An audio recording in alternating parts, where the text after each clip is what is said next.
FTA가 체결되고 나서 우리 기업들이 어떻게 진출하고 또 수출을 어떻게 할 것인지 이런 이제 전반적인 것들을 고민하는 그런 교육하는 자리인데, 우선 저걸 알아야 이렇게 우리가 어떻게 기업 경쟁 속에서 이렇게 우리에게 갈 길을 찾을 것인지 이런 것을 알 수 있고, 또 기업의 수출을 비롯한 지역 경제 활성화를 할 수 있는 방안을 마련할 수 있다고 판단되기 때문에 이것을 경기도 전역에 이제 권역별로 이렇게 설명을 하고 있는데, 특히 우리 부천의 기업들이 중국의 FTA를 통해서 중국에 진출할 수 있는 좋은 기회를 마련하고 지역 경제로 활성화할 수 있는 그런 토대를 마련하기 위한 설명의 자리라고 생각합니다.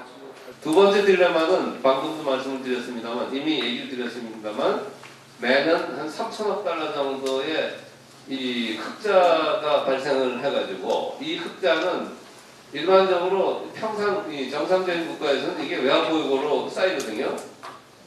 그러니까 이걸 갖다가 4조까지 가지 않은 그 상태에서는 별 문제가 없었는데, 지금 3천억이 더 들어온 걸 갖다가 만일에 중국에서 그대로 받아 쓴다면은 외환보유고는 4조를 넘어가겠지만 어떤 문제가 생기겠어요? 여기에 계신 분들 중에는 아주 극소수 부분이 과거 우리나라 경제를 기억을 하실 것 같은데, 우리나라의 아파트 값이 급격하게 올라가고 주식값이 급격하게 올라간 해가 언제냐 하면은 1970년대 중반에 소위 5달러가 많아가지고 우리나라가 그 중동시장에서 물건을 많이 팔고 건설을 해서 외환이 한국 쪽으로 들어오니까 우리나라가 1977년에 처음으로 수지 흑자를 기록한 해입니다. 그리고 77년이 되면은 아파트 값이 팍 한번 뛰어요. 그리고 그 당시에 아파트 값도 뛰고 주식 값도 뜁니다. 그래서 유명한 사건이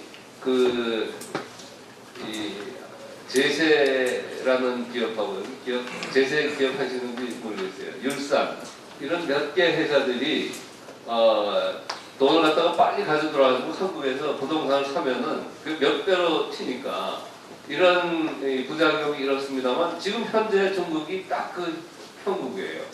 왜? 매년 3천억 달러 정도의 돈이 들어와야 되는데, 이 돈을 갖다가 중국에서 풀면은 아파트 값이 그대로 올라갈 거고 물가에 그대로 영향을 주니까 이거를 더 이상 거기서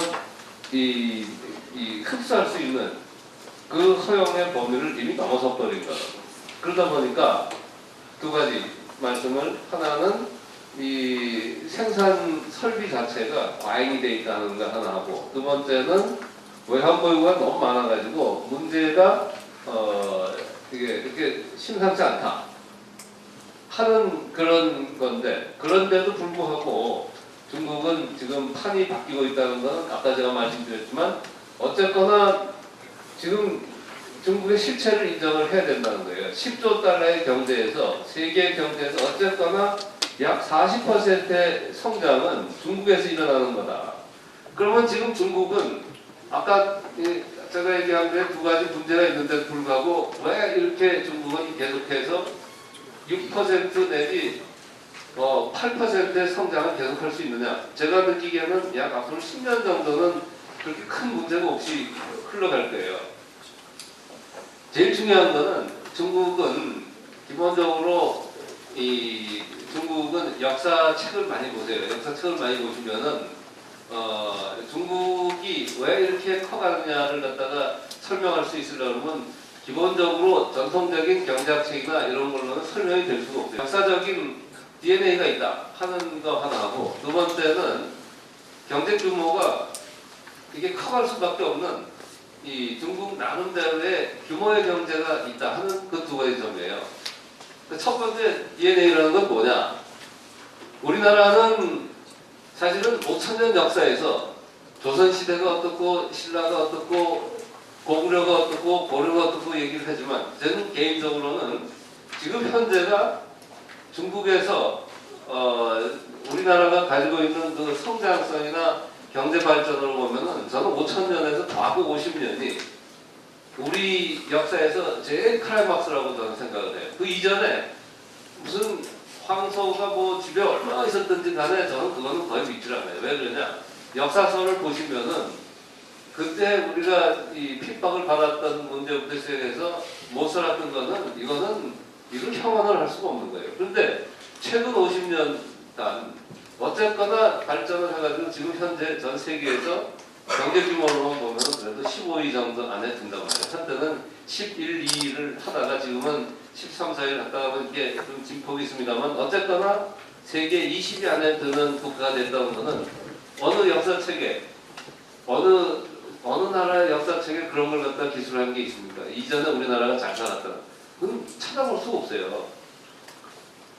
근데 왜 그 말씀을 드리냐면은 결국은 중국의 경우에는 과거에 이 한때는 세계를 호령했던 역사성을 가지고 있는 거예요. 여러분 과거의 경제는 사이즈를 어떻게 이 추산을 했냐면은 제가 여기 농촌 출신이 계시는지 모르겠는데 한마디가 사이즈가 얼마, 크기가 얼마나 돼요? 네? 200평. 테이스장 하나가 200평이죠. 테이스장 하나가. 한마디가 뭘 얘기하나 하면은 한마디가 뭔지 아세요? 혹시 한마디가 뭐 다리를 갖다가 만들 때는 이유가 있다고요. 한마디기.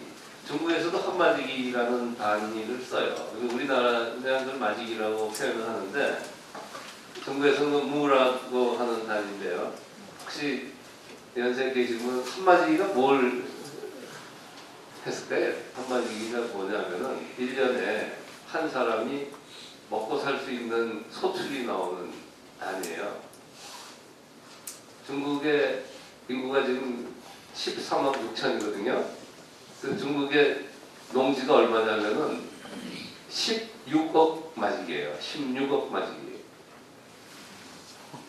그래서 제가 한국에서부터 계산을 해보니까 이게 마지기라는 게 저 미국 다리 뭐 에이커나 이런 것들이 뭐 말을 타가지고 얼마를 간 사이즈를 하는 것처럼 우리나라도 마지기라는 게 그냥 나온 단위가 아니구나 하는 걸 제가 저로 추정을 했는데 어쨌거나 그거는 그냥 지나가는 얘기고 경제 사이즈를 과거에 몇십 년 전에 사실 지금 현재처럼 이렇게 이 금액으로 경제 사이즈를 재기 시작한 것은 몇 년 안 됐습니다. 세계은행이 생기고 난 다음에 근데 1945년 이후에 돼서야 겨우 세계 국가에서 이게 사이즈가 얼마고 하는 것들이 계산을 해서 나오는데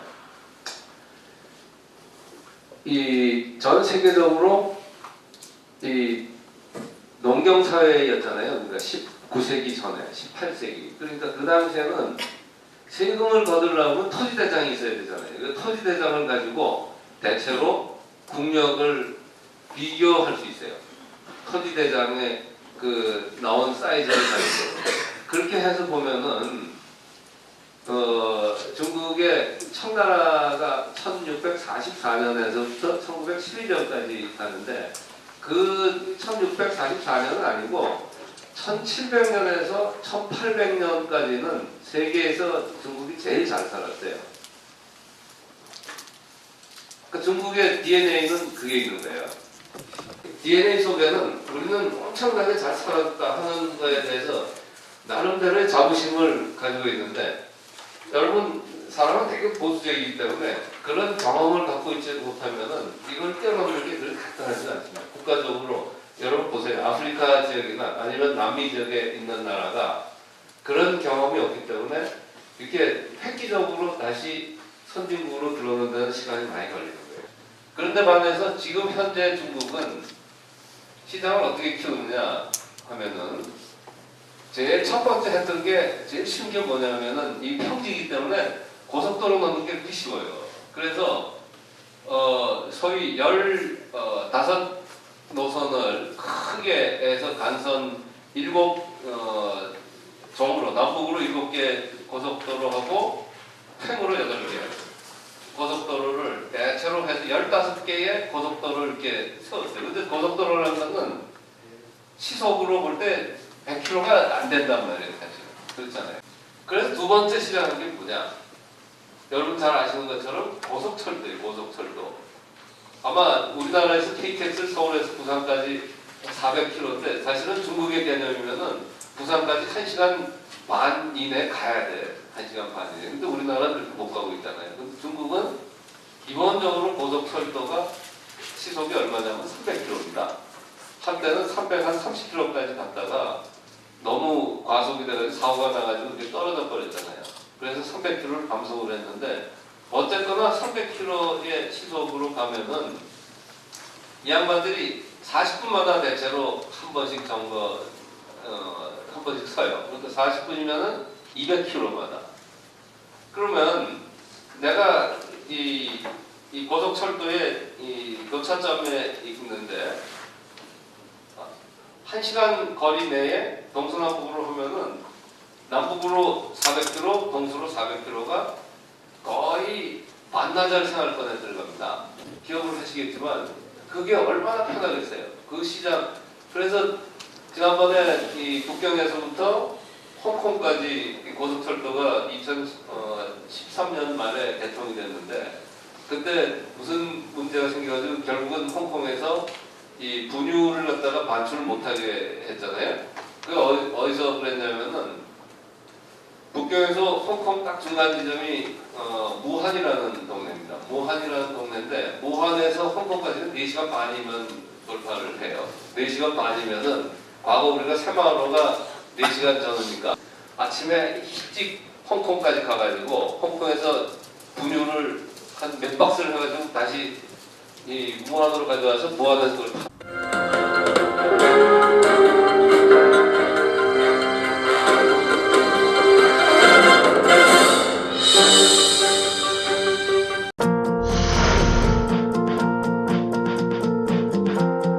부천의 명소 브런치 카페 커피 전문점 베스커.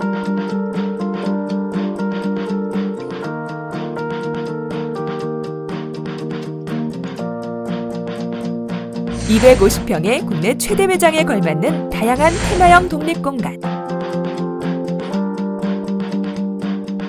베스코의 모든 좌석은 룸 형식으로 되어 있으며 격조 높은 분위기를 자랑합니다. 서비스 면에서도 최고를 지향하는 베스코. 직접 구운 베이커리가 무료로 제공되는 등 차별화된 서비스로 고객 감동을 실현하고 있습니다. 인류 바리스타가 내리는 양질의 커피와 다양한 수제 브런치, 그리고 생과일 주스는 물론 차별화된 눈꽃 빙수와 아이스크림을 자신있게 선보입니다. 고급 커피점의 베스코, 고급 브런치의 베스코, 최고의 고객 만족도 베스코. 실속 있는 가격으로 고객 감동을 실현하겠습니다. 상담 문의 010-5216-7284.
저희 다단미용실은요 최소의 시간으로 최대 연출을 빨리빨리 해드리니까요 저희 다단미용실 많이